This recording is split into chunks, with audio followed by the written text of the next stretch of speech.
Guys, welcome back महाराजा education one another video. तो जैसा कि आप सभी का लास्ट पेपर रह गया है और इस लास्ट पेपर को और भी मज़ेदार बनाने के लिए आज हम दो दो नंबर के मोस्ट एक्सपेक्टिव क्वेश्चन ले आए हैं। तो आइए बिना समय को बर्बाद किए वीडियो को स्टार्ट करते हैं। तो इसका फर्स्ट क्वेश्चन है कि सरस्वती सिंधु सभ्यता में किन नगरों में किलाबंदी के शय मिले हैं? तो लोथल, कालीबंगा और बनमाली इसका आंसर हो जाएगा। नेक्स्ट क्वेश्चन है हमारे पास कि सभी सड़कें रोम को जाती है, इस कथन का क्या अर्थ है?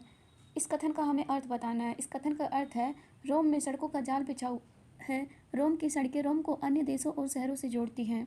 नेक्स्ट क्वेश्चन है हमारे पास कि जलोढ़ मृदा की दो विशेषताएं बताओ। जलोढ़ मृदा की दो विशेषताएं हैं कि ये अधिक उपजाऊ है और इसमें पोषक तत्वों की अधिकता है, यानी पोषक तत्व भरपूर मात्रा में पाए जाते हैं। अगला क्वेश्चन है हमारे पास कि राष्ट्रीय उद्यान को परिभाषित कीजिए। तो ये आ जाएगा इसका आंसर कि वर्तमान और भविष्य की पीढ़ी के लिए और पारिस्थितिक एकता की रक्षा के लिए आरक्षित किया गया क्षेत्र राष्ट्रीय उद्यान कहलाता है। अगला क्वेश्चन है हमारे पास कि विकेंद्रीकरण का क्या अर्थ है? विकेंद्रीकरण का अर्थ है कि सतह की शक्तियों का भिन्न सतह पर विभाजन करना, कि सतह की शक्तियों का दूसरों सतहों पर बांटना, ये भी लिख सकते हैं आप। अगला क्वेश्चन है हमारे पास कि मांग जमा को मुद्रा क्यों समझा जाता है? इसका आंसर हो जाएगा कि मांग के माध्यम से जमा राशि निकलवाई जा सकती है और चेक के माध्यम से एक स्थान से दूसरे स्थान तक ले जाया जा सकता है। अगला क्वेश्चन है हमारे पास कि सरस्वती सिंधु सभ्यता के मुहरों का वर्णन करो। इसका आंसर आ जाएगा कि मुहरें जो थी वहाँ की चौकोर थी और मुहरें आयताकार की थी और मुहरों पर पशु पक्षियों और देवी देवताओं के चित्र बने हैं। अगला क्वेश्चन आ जाएगा कि क्रूसेड क्या थे? क्रूसेड क्या थे? ईसाइयत और इस्लाम के टकराव को क्रूसेड कहा जाता था।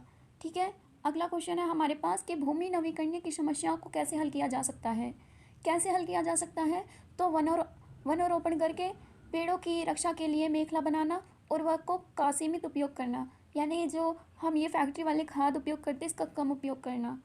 अगला क्वेश्चन है हमारे पास कि राजस्थान के अर्ध शुष्क क्षेत्रों में जल संग्रह किस प्रकार किया जाता है? हमें बताना है कि राजस्थान में जल संग्रह किस प्रकार किया जाता है। पानी को टैंक में संग्रहित किया जाता है, छत ढलाव होती है जो पाइप के माध्यम से टैंक से जुड़ी होती है, वर्षा का पहला जल संग्रहित नहीं किया जाता।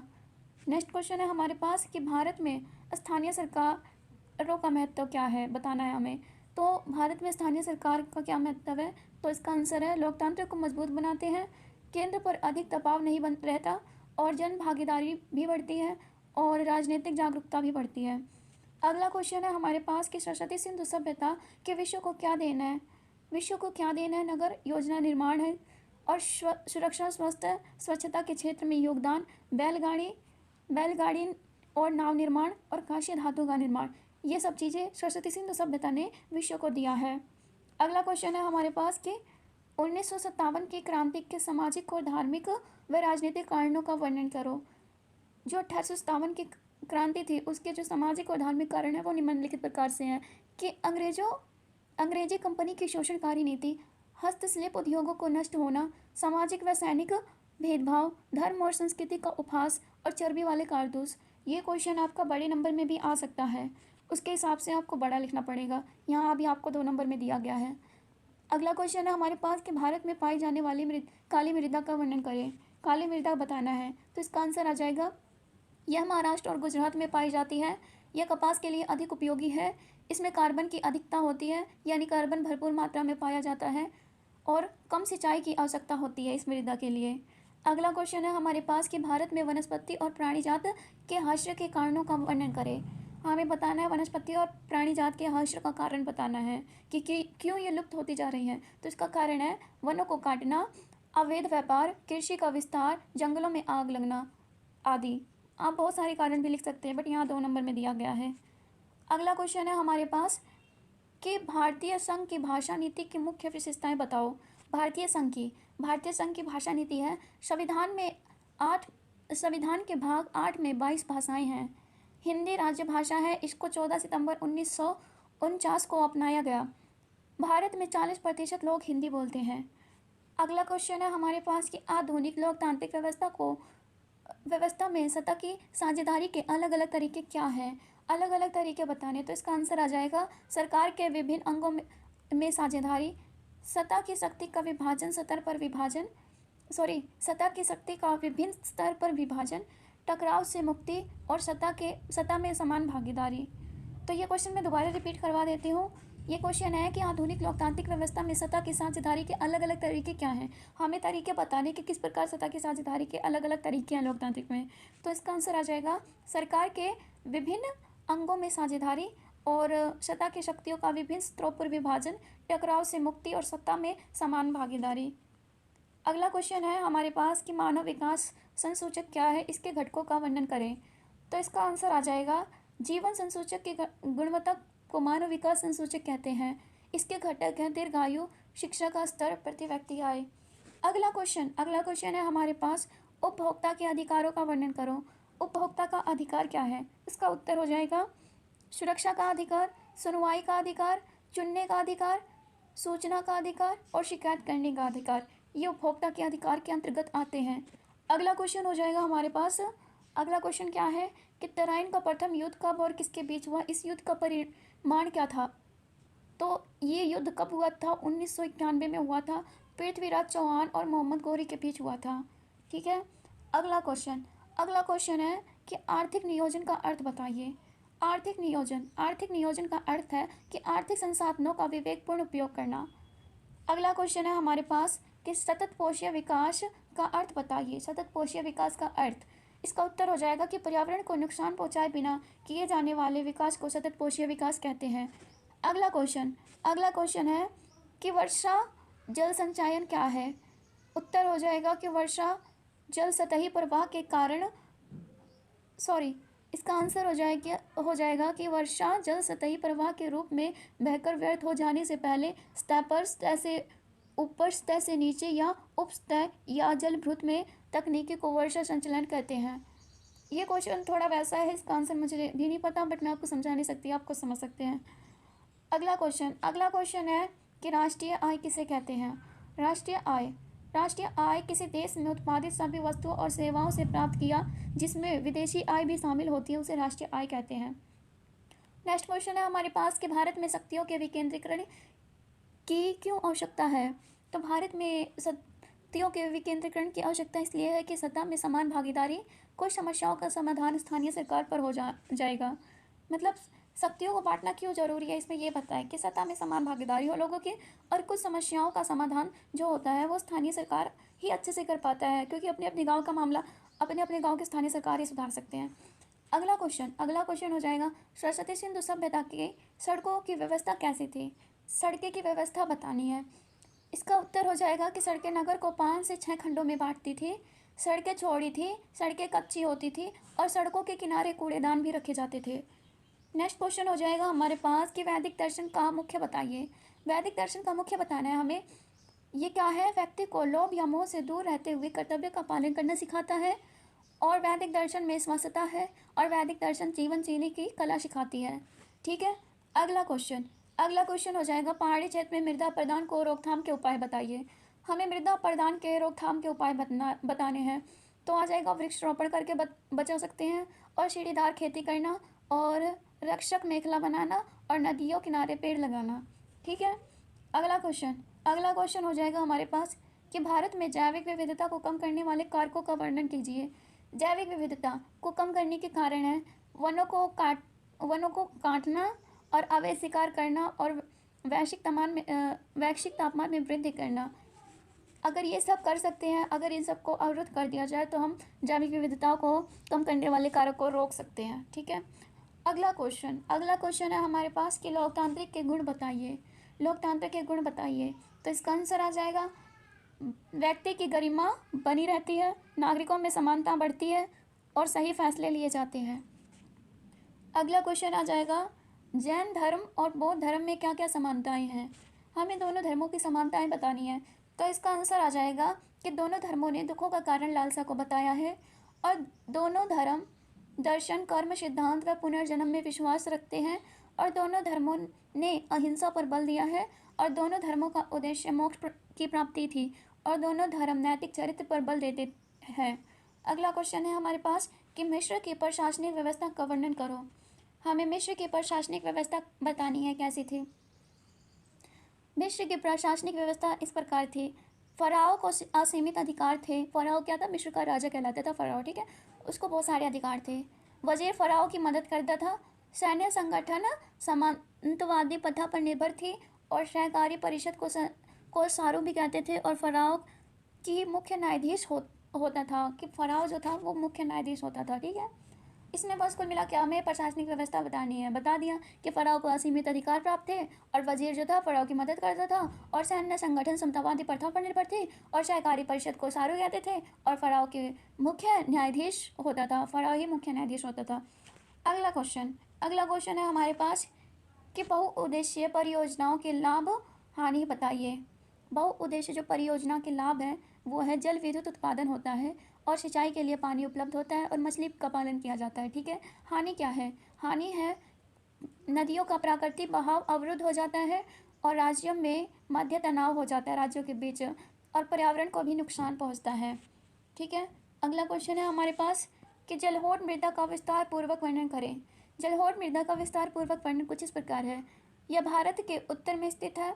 यह दो प्रकार खाद्य और बंदर है। नई मृदा नई जलोढ़ को खादार कहते हैं और पुरानी जलोढ़ को बंगार कहते हैं और सभी प्रकार के फसलों के लिए ये उपयोगी मानी जाती है जलोढ़ मृदा, क्योंकि इसमें सभी पोषक तत्व विद्यमान होते हैं।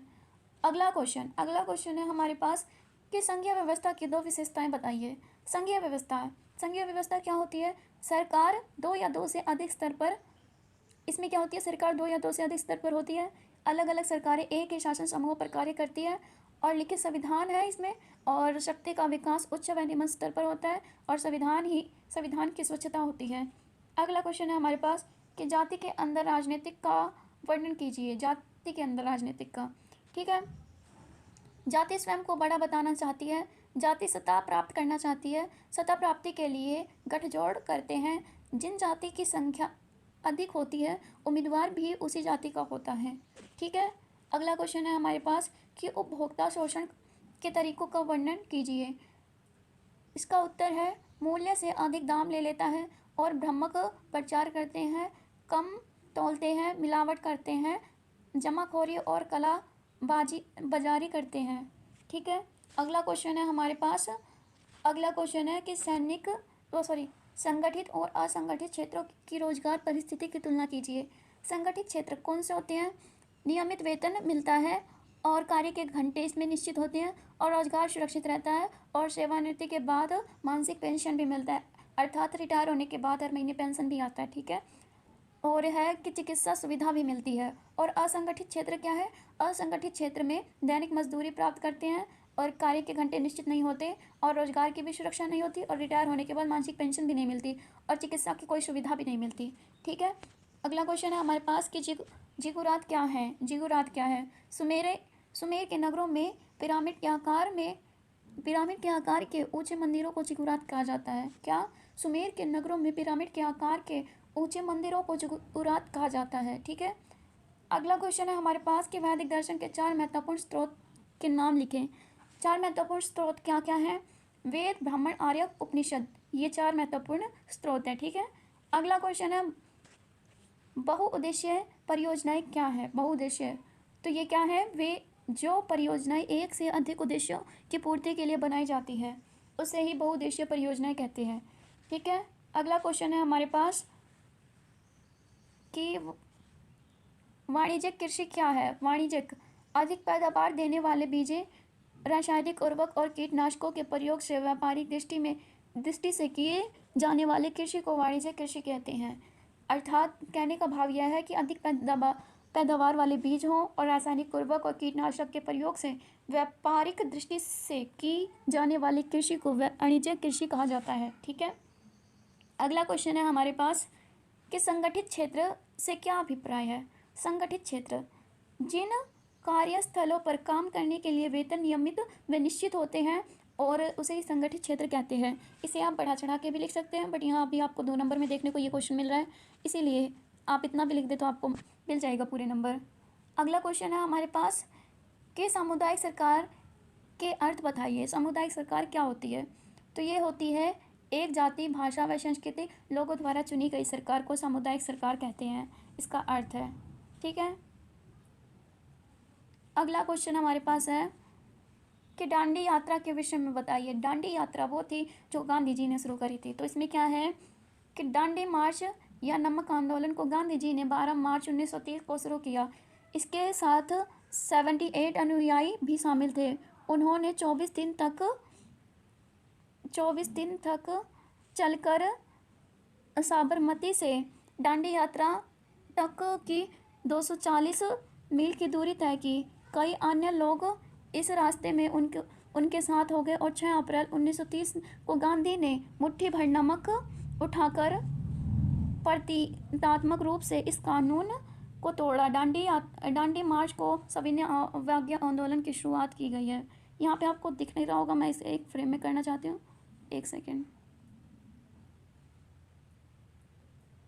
हाँ, यहाँ पे आप सभी देख सकते हैं। इस दांडी यात्रा में क्या बताया इन्होंने, दांडी यात्रा जो थी मार्च में देखो दांडी यात्रा क्या थी, दांडी यात्रा के विषय में बताना है। दांडी यात्रा थी दांडी मार्च या नमक आंदोलन को गांधी जी ने 12 मार्च को 1930 को शुरू किया।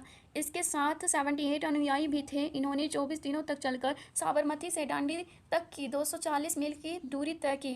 कई अन्य लोग रास्ते में उनके साथ हो गए और 6 अप्रैल 1930 को गांधी ने मुट्ठी भर नमक उठाकर प्रतीकात्मक रूप से इस कानून को तोड़ दिया। दांडी मार्च को इसे